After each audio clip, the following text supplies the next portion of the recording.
السلام علیکم ورحمۃ اللہ وبرکاتہ۔ بسم اللہ الرحمن الرحیم۔ بوڑھے کرشن راؤ پر وحشت طاری تھی۔ وہ بار بار اپنے بال نوچ رہا تھا۔ پجاری رام سروپ نے ٹھاکر کی یہ حالت دیکھ کر دونوں ہاتھ جوڑ دیے۔ مہاراج، آپ اتنے پریشان کیوں ہوتے ہیں؟ رام سروپ کسی بدترین غلام کے لہجے میں بات کر رہا تھا۔ اگر حکم دیں تو اس ملیچ کا یعنی اس مسلمان کا کامران کا قصہ ہی پاک کر ڈالیں۔ ہم سے یہ برداشت نہیں ہوتا کہ ایک اچھوت نوجوان ہندو دھرم کے رکشک سے اس انداز میں مخاطب ہو۔ بھگوان کی سوگن ٹھاکر، یہ آپ کی نہیں دیوتاؤں کی توہین ہے۔ کرشن راؤ جو آنکھیں بند کیے رام سروپ کے تخت پر پڑا ہانپ رہا تھا، یکا یک اٹھ کر بیٹھ گیا۔ یہ کام میرے نزدیک بہت سہل ہے کہ اس کی گردن کو جسم سے جدا کر دوں، مگر اس طرح میرے انتقام کی آگ نہیں بجھے گی۔ میں اسے ایک مجرم کی حیثیت سے زندہ رکھنا چاہتا ہوں، یہاں تک کہ وہ ایک دن میرے قدموں پر اپنا سر جھکا دے اور مجھ سے رو رو کر زندگی کی بھیک مانگے۔ ایسے کوئی آثار نظر نہیں آتے ٹھاکر۔ پجاری رام سروپ نے اپنی رائے کا اظہار کرتے ہوئے کہا۔ وہ بہت سر پھرا نوجوان ہے۔ میں نہیں سمجھتا کہ وہ جھک کر آپ کے چرن چھو لے۔ یہ کیسے ممکن ہے پجاری؟ کرشن راؤ کی دونوں مٹھیاں بھینچی ہوئی تھیں اور اس کے چہرے پر نیلی رگوں کا ایک جال سا پھیلا ہوا نظر آ رہا تھا۔ تیرے ٹھاکر کو اس کے ارادوں میں کبھی شکست نہیں ہوئی۔ وہ جس طرح چاہتا ہے اپنی بات منوا لیتا ہے۔ اس حرام زادے کو بھی کرشن راؤ کی مرضی کے مطابق جینا ہوگا، ورنہ زندگی اس سے اس طرح روٹھ جائے گی جس طرح ایک بھکاری سے قسمت خفا ہو جاتی ہے۔ کرشن راؤ اعصابی طور پر اس قدر منتشر ہو چکا تھا کہ اس کی زبان بھی بے قابو ہو گئی تھی اور وہ براہ راست گالیوں پر اتر آیا تھا۔ پجاری رام سروپ گھبرا گیا۔ اس نے ایک بار پھر دونوں ہاتھ جوڑتے ہوئے کہا، ٹھاکر، آپ اپنے ذہن پر اتنا بوجھ نہ ڈالیں۔ اس وقت آپ کو آرام کی ضرورت ہے۔ کرشن راؤ پجاری کا اشارہ سمجھ گیا تھا۔ وہ کانپتے جسم کے ساتھ اٹھا اور لرزتے قدموں سے تہخانے کے ایک ساتھ مخصوص کمرے میں چلا گیا۔ رام سروپ نے فوری طور پر اسے شراب سے لبریز پیالہ پیش کیا، جسے ٹھاکر کسی پیاسے جانور کی طرح پی گیا۔ پھر جب شراب آہستہ آہستہ کرشن راؤ پر اثر انداز ہونے لگی اور اس کے چہرے کا تناؤ کم ہوتا چلا گیا تو پجاری رام سروپ نے سرگوشی کے انداز میں کہا، ٹھاکر، اس اچھوت زادے کی یہ اکڑ بے سبب نہیں۔ ایسا لگتا ہے جیسے اسے سردار نرسنگا کی قربت حاصل ہو گئی ہے، ورنہ وہ آپ سے اس زبان میں بات نہیں کرتا۔ پجاری رام سروپ نے ایک نیا اندیشہ ظاہر کرتے ہوئے کہا، تیرا خیال غلط ہے پجاری۔ کرشن راؤ نے رام سروپ کی قیاس آرائی کو جھٹلاتے ہوئے کہا، نرسنگا کو ایک مسلمان سے کیا دلچسپی ہو سکتی ہے؟ وہ تو ایک مکمل لٹیرا ہے۔ قزاقی اور قتل و غارت کے سوا اس کی سمجھ میں کوئی بات نہیں آتی۔ آپ دنیا کے بارے میں زیادہ جانتے ہیں ٹھاکر۔ پجاری رام سروپ نے ایک غلام کے انداز میں سر جھکا دیا۔ میں تو مندر کی گھنٹیاں بجانے والا ایک ادنا سا پجاری ہوں۔ بس میرے پریشان دماغ میں ایک خیال ابھرا۔ نہیں، ممکن نہیں۔ کرشن راؤ نے شراب کے نشے میں جھومتے ہوئے کہا، بالفرض اگر یہ حادثہ ہو بھی گیا ہے تو نرسنگا تیرے ٹھاکر کے حکم سے سرتابی نہیں کر سکتا۔ یہاں سب کرشن راؤ کے غلام ہیں۔ پجاری رام سروپ خاموش ہو گیا۔ پھر کچھ دیر بعد کرشن رائے نے پجاری کو حکم دیتے ہوئے کہا، اپنے تمام مسلح آدمیوں کو تہخانے کی حد دروازے پر کھڑا کر دے اور انہیں بتا دے کہ وہ ملیچ یعنی کامران اپنے کمرے سے باہر نکلنے نہ پائے۔ پجاری رام سروپ ٹھاکر کے حکم کی تعمیل میں کھڑا ہو گیا اور راما راؤ کو میرے پاس بھیج دے۔ کرشن راؤ نے لہراتے ہوئے کہا، راما کے آتے ہی سب کچھ ٹھیک ہو جائے گا۔ راما اس وقت کہاں ہے ٹھاکر؟ رام سروپ نے بہت عاجزانہ لہجے میں پوچھا۔ وہ حویلی میں موجود ہوگا، اپنے کسی آدمی کو بھیج دے۔ یہ کہہ کر کرشن راؤ ریشمی بستر پر دراز ہو گیا۔ شجاع الدین کامران کی عجیب کیفیت تھی۔ اسے یوں محسوس ہو رہا تھا جیسے اس کے دشمن سامنے ہوں مگر وہ ان سے انتقام لینے پر قادر نہ ہو۔ نرسنگا نے ایک طویل عرصے تک بڑی جاں فشانی کے ساتھ اس کی تربیت کی تھی، مگر کرشن راؤ کی نئی بندش نے پورے منصوبے کو درہم برہم کر کے رکھ دیا تھا۔ کامران وقت کی اس نئی کروٹ کے بارے میں سلگتے ہوئے ذہن کے ساتھ سوچ رہا تھا۔ نرسنگا نے اس کے کمزور ہاتھوں کو طاقت بخشی تھی اور ٹھاکر نے یک و یک انہی ہاتھوں کو کاٹ کر پھینک دیا تھا یا زنجیر پہنا دی تھی۔ یہ کیسا مذاق ہے؟ کامران نے اپنے آپ کو مخاطب کرتے ہوئے کہا۔ کیا یہ نرسنگا اور کرشن راؤ کی ساز باز ہے کہ ایک آزادانہ حملے کی اجازت دیتا ہے اور دوسرا راستہ روک دیتا ہے؟ اگر یہ دونوں کی سیاست گری ہے تو پھر کیا میں حالات کے ہاتھوں کا کھلونا بن کر رہ جاؤں گا؟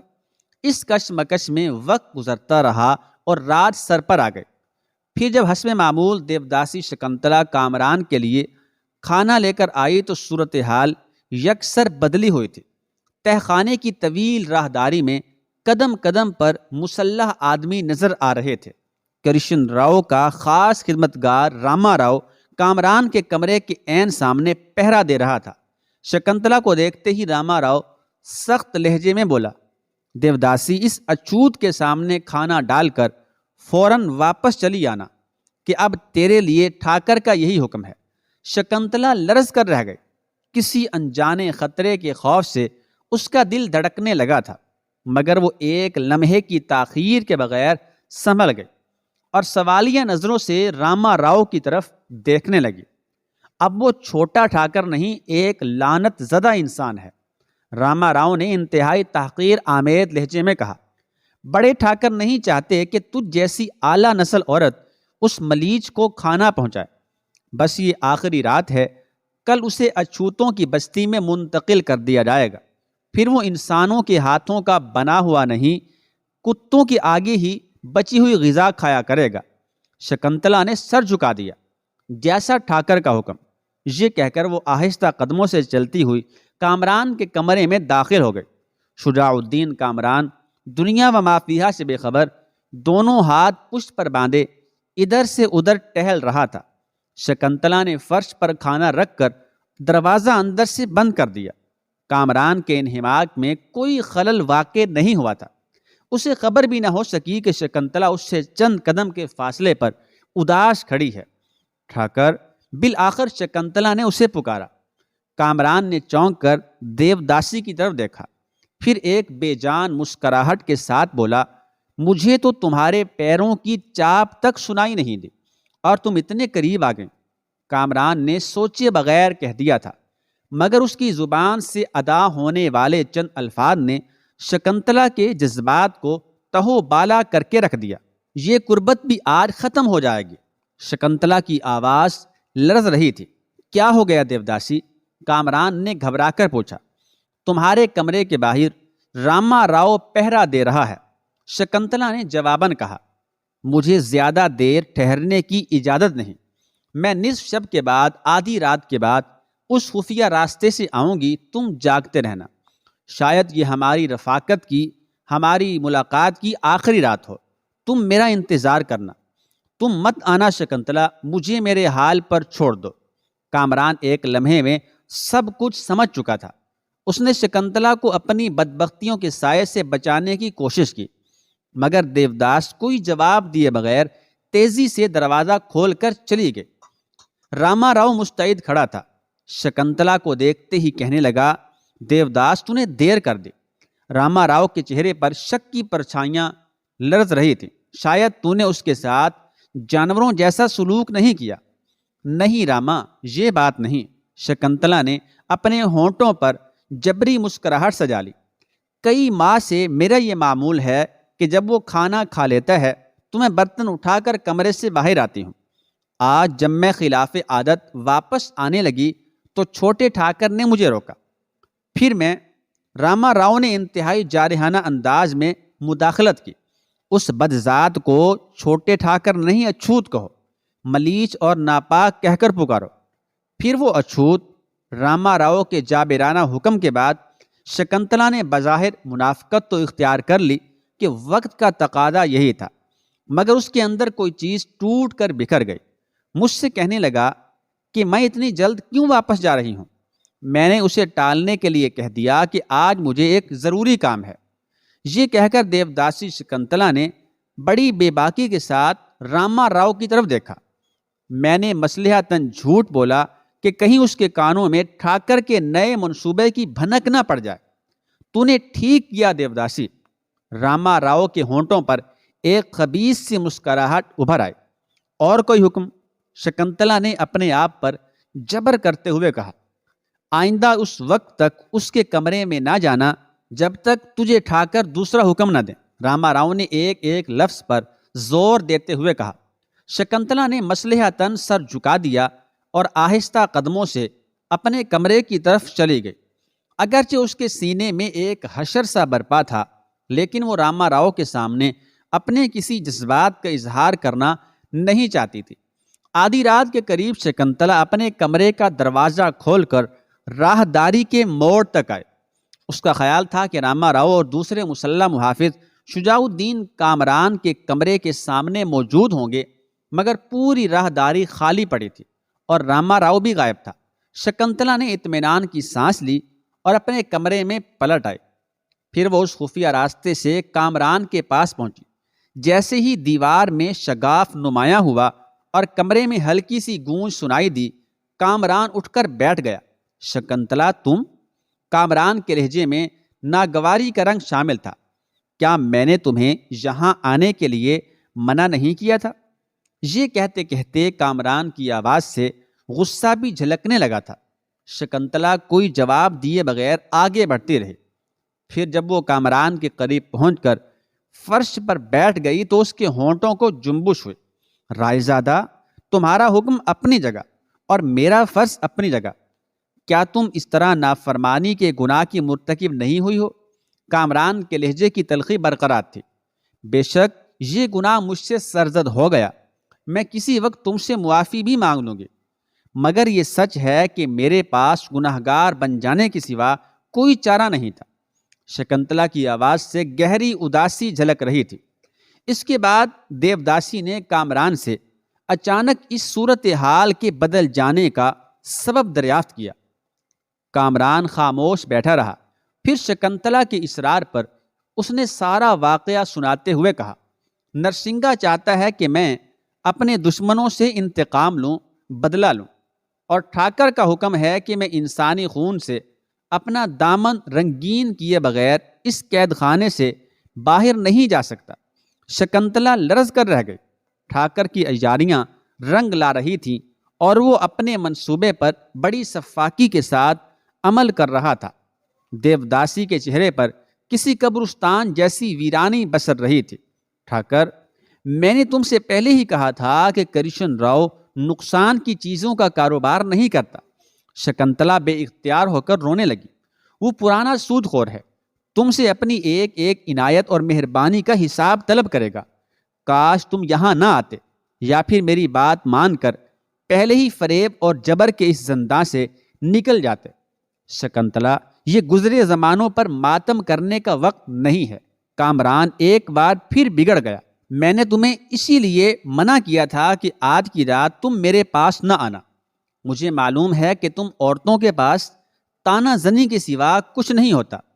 خدا کی قسم کامران، آج کی رات میں تم پر تانا زن نہیں۔ شکنتلا نے بے قرار ہو کر پلنگ سے اپنا سر ٹیک دیا، یہاں تک کہ اس کا سر کامران کے پیروں سے ٹکرانے لگا۔ شکنتلا کی محبت کا یہ عجیب انداز تھا۔ اس وقت وہ دیوداسی کی بجائے کامران کی کنیز نظر آ رہی تھی۔ اگر آج کی رات میں تم تک نہ پہنچتی تو ساری عمر اپنے آپ سے شرمندہ رہتی۔ شکنتلا فرط علم سے سکنے لگی۔ کامران کو فوراً اپنی غلطی کا احساس ہو گیا۔ معاف کرنا شکنتلا، حالات نے مجھے بہت ناگوار اور تلخ بنا دیا ہے۔ رائے زادہ، مجھے تم سے کوئی شکایت نہیں۔ شکنتلا نے گھبرا کر کامران کی طرف دیکھا۔ اس کی آنکھیں آنسوؤں سے تر تھیں۔ تم ساری دنیا کے لیے ناقابل برداشت ہو سکتے ہو، مگر میں تمہاری قربت پر ناز کرتی ہوں۔ مگر میں تجھے کچھ نہیں دے سکتا دیوداسی۔ یہ کہتے کہتے شجاع الدین کامران کا چہرہ دھواں ہو گیا اور اس دھویں سے یاسمین خانم کا حسین اور پروقار چہرہ ابھرنے لگا۔ میں نے تم سے کچھ طلب بھی تو نہیں کیا سوائے اس کے کہ تم اپنے مقصد میں کامیاب ہو اور عزت مندانہ زندگی بسر کرو۔ شکنتلا نے اپنے آنچل سے آنسو خشک کرتے ہوئے کہا، کل صبح ہوتے ہی تم مجھ سے ہمیشہ کے لیے جدا کر دیے جاؤ گے۔ کامران نے ان الفاظ کو اتنی حیرت سے سنا جیسے کمرے میں زلزلہ آ گیا ہو۔ چند لمحوں تک تو وہ سکتے کے عالم میں بیٹھا رہا، پھر شکنتلا سے اس طرح مخاطب ہوا جیسے اسے اپنی زبان پر مکمل قابو حاصل نہ ہو۔ یہ بات تم کس طرح کہہ سکتی ہو؟ شکنتلا نے راما راؤ سے ہونے والی گفتگو کا ایک ایک لفظ بیان کر دیا۔ پھر بھی تم یہاں چلی آئیں۔ کامران کے ہونٹ پھر سلگ اٹھے۔ اگر اس وقت راما راؤ یا خود ٹھاکر یہاں چلا آئے تو جانتی ہو کہ اس کا کیا انجام ہوگا۔ راما راؤ کو اس راستے کا پتہ نہیں۔ شکنتلا نے اپنے دل کی خلش کو ضبط کرتے ہوئے کہا، صرف ٹھاکر جانتا ہے کہ میرے اور اس کمرے کے درمیان ایک خفیہ راستہ بھی موجود ہے۔ بالفرض اگر ٹھاکر یہاں پہنچ گیا، یعنی کرشن راؤ یہاں پہنچ گیا۔ کامران نے اس تلخی کے ساتھ سوال کیا، تو کوئی فرق نہیں پڑے گا رائے زادہ؟ شکنتلا نے ٹھہرے ہوئے لہجے میں جواب دیا، کچھ دن پہلے تک مجھے اپنے کاندھوں پر یہ سر ایک بارے گراں محسوس ہوتا تھا، مگر آج اس سر کو اس کی منزل مل گئی ہے۔ تمہارے قدموں کو چھو لیا، سر کی قیمت ادا ہو گئی۔ اب اگر یہ کٹ بھی جائے تو کوئی غم نہیں ہوگا۔ شجاع الدین کامران کرب کا شکار ہو گیا تھا۔ شکنتلا کی اس والہانہ محبت نے اس کے مجبور قدموں میں ایک اور زنجیر ڈالنے کی کوشش کی تھی۔ وہ اڑی ہوئی رنگت اور خوف زدہ آنکھوں کے ساتھ دیوار کے اس شگاف کی طرف دیکھ رہا تھا جس سے گزر کر شکنتلا نئے مقتل کی طرف آئی تھی۔ کامران کو خاموش پا کر دوبارہ بول اٹھے، ٹھاکر، یہ رات خیالوں کی دنیا میں گم ہو جانے کی رات نہیں۔ کامران چونک کر شکنتلا کی طرف دیکھنے لگا۔ اس کی آنکھوں میں کسی بجھے ہوئے چراغ جیسی روشنی تھی۔ پھر تم ہی بتاؤ میں کیا کروں؟ کامران کی آواز بہت تھکی ہوئی محسوس ہو رہی تھی۔ میں اپنے نفس کی خاطر کسی بے گناہ کو قتل نہیں کر سکتا۔ ٹھاکر کا یہ مطالبہ ایک غیر انسانی مطالبہ ہے۔ مجھے یہ منظور ہے کہ میں ساری عمر، ساری زندگی انتقام کی آگ میں جلتا رہوں، مگر یہ گوارا نہیں کہ اپنی پیاس بجھانے کے لیے انسانی خون کے دریا بہا دوں۔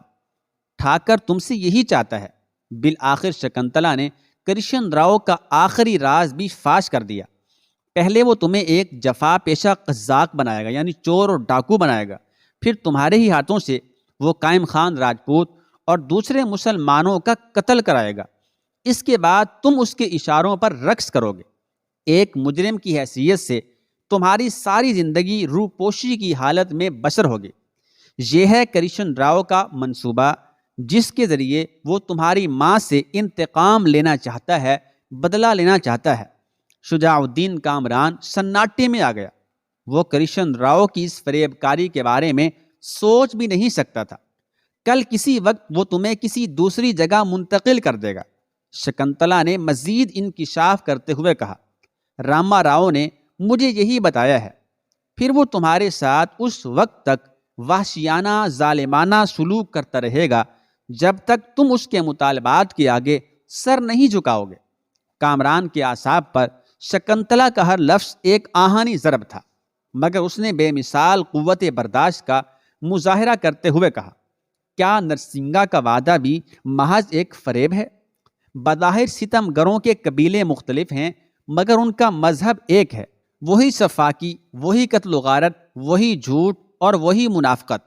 دیوداسی عالمانہ لہجے میں بول رہی تھی، بے شک نرسنگا ایک طاقتور انسان ہے، مگر وہ ایک مسلمان کے لیے ٹھاکر کرشن راؤ سے دشمنی مول نہیں لے گا۔ دونوں ایک دوسرے کی ضرورت ہیں، اور یہی ضرورت انہیں اس قدر قریب لے آئی ہے۔ یہ کہہ کر شکنتلا ایک لمحے کے لیے خاموش ہو گئی، اور پھر کامران کی آنکھوں میں آنکھیں ڈال کر ایک عجیب سے لہجے میں بولی، آخر نرسنگا سے تمہارا کیا رشتہ ہے جو اس کی ہر بات کو پتھر کی لکیر سمجھتے ہو؟ شجاع الدین کامران شکنتلا کے اس سوال پر حیرت زدہ رہ گیا۔ پھر اس کی نگاہوں میں سردار نرسنگا کا چہرہ ابھر آیا۔ نرسنگا پیشہ ور قزاق بھی تھا اور قاتل بھی۔ مگر گزشتہ دنوں پیش آنے والے کچھ واقعات نے اس کی نظروں میں ایک راہزن کا اعتبار قائم کر دیا تھا۔ کامران کے نزدیک یہ اس کی بڑی فتح تھی، لیکن جب شکنتلا نے نرسنگا اور اس کے رشتے کے بارے میں سوال کیا تو وہ کوئی جواب نہ دے سکا۔ اب کامران کو اپنی حیثیت کا اندازہ ہو چکا تھا۔ وہ وقت کی بساط پر شعبدہ بازوں کے ہاتھوں کا ایک کمزور مہرہ تھا۔ اپنی شکست کے احساس سے کامران کے چہرے پر گہری دھند چھا گئی۔ شکنتلا نے کامران کی اس حالت کو محسوس کر لیا اور اسے خوبصورت الفاظ میں تسلیاں دینے لگی۔ وہ دن ضرور آئے گا ٹھاکر جب زنداں کی ایک ایک دیوار گر جائے گی، زنجیروں کے حلقے پگھل جائیں گے اور پتھروں کے ڈھیر کو تیز ہوائیں روئی کے گالوں کی طرح اڑا دیں گے۔ ہر رات کا انجام روشن و تابناک صبح ہے اور ہر غم کا انتقام لذت آمیز خوشی ہے۔ زہر کا صلہ کیف ہے اور تلخیوں کا بدلہ نشاط ہے۔ کامران نے شکنتلا کی باتوں کا کوئی جواب نہیں دیا۔ وہ خاموشی سے اٹھا اور کمرے میں ٹہلنے لگا۔ شکنتلا مضطرب ہو کر کھڑی ہو گئی۔ دیوداسی کو امید تھی کہ وہ اس کی طرف متوجہ ہو جائے گا، مگر جب کامران اپنے گرد و پیش سے بے نیاز ہو کر سر جھکائے ٹہلتا رہا تو شکنتلا نے اس کا بازو پکڑ لیا۔ رائے زادہ، تم میری بات کا جواب کیوں نہیں دیتے؟ کامران ٹھہر گیا، پھر بڑے گھمبیر لہجے میں بولا، مجھے سوچنے دو شکنتلا، یہ رات واقعی بہت سنگین ہے۔ میں فرصت کے ان چند لمحوں کو ضائع کرنا نہیں چاہتا۔ آخر کیا سوچ رہے ہو ٹھاکر، مجھے بھی بتاؤ۔ شکنتلا کے لہجے میں ایک بار پھر وہی خوف و ہراس شامل ہو گیا۔ کامران دوبارہ بستر پر بیٹھ گیا۔ شکنتلا نے اسی طرح کامران کے پیروں کے نزدیک فرش پر بیٹھنے کی کوشش کی، مگر اس بار کامران نے اسے روکتے ہوئے کہا، تم میرے قریب بیٹھو، تمہارا درجہ مجھ سے زیادہ بلند ہے۔ نہیں ٹھاکر، مجھے تمہارے سامنے اس طرح بیٹھتے ہوئے بہت سکون ملتا ہے۔ یکا یک شکنتلا کی آنکھیں چھلکنے لگ گئی تھی۔ اور مجھے اس طرح سکون ملتا ہے کہ تم میرے روبرو بیٹھو، مجھ سے زیادہ بلند مقام پر نہیں تو کم سے کم برابری کی سطح پر آ جاؤ، یہ میری شدید خواہش ہے۔ کامران نے ضد کی اور شکنتلا کو بیڈ پر بیٹھ جانا پڑا۔